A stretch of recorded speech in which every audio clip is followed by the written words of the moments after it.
How many here, by a show of hands, know what Facebook is? All right, by a show of hands, this might be kind of fun. Who's a friend of mine on Facebook? Who has friended me? So cute. If you haven't been on Facebook and you want to friend me, please, that'd be great.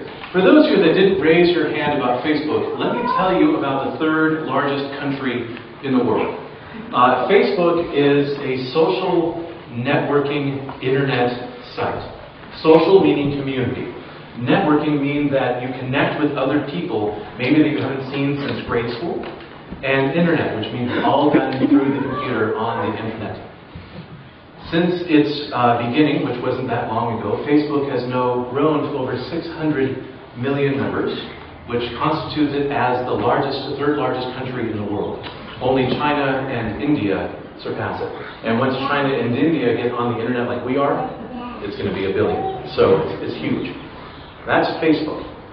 On Thursday, I had my Facebook open as I was chatting with one of you about an upcoming wedding, and I was pondering what to preach on. The lessons this Sunday are full of rich things to preach on, and some words that are hard to hear. And I didn't know what to preach.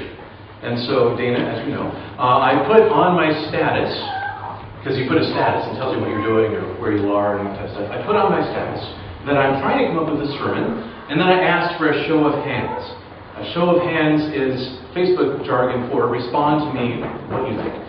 So I said, show of hands. Who wants to hear Moses talking about you have a choice between life and death, between prosperity and disaster? Or who wants to hear Jesus preach about divorce?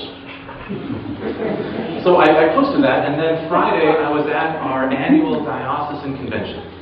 And I ran into Jacqueline, who is she 20? Yeah, she's 20.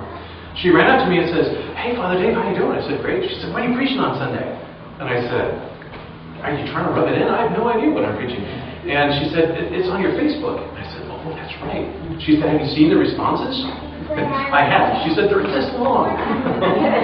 A lot of people showed their hands. They told me what they wanted to hear. And what the unanimous decision was on Facebook, they wanted to hear about Moses.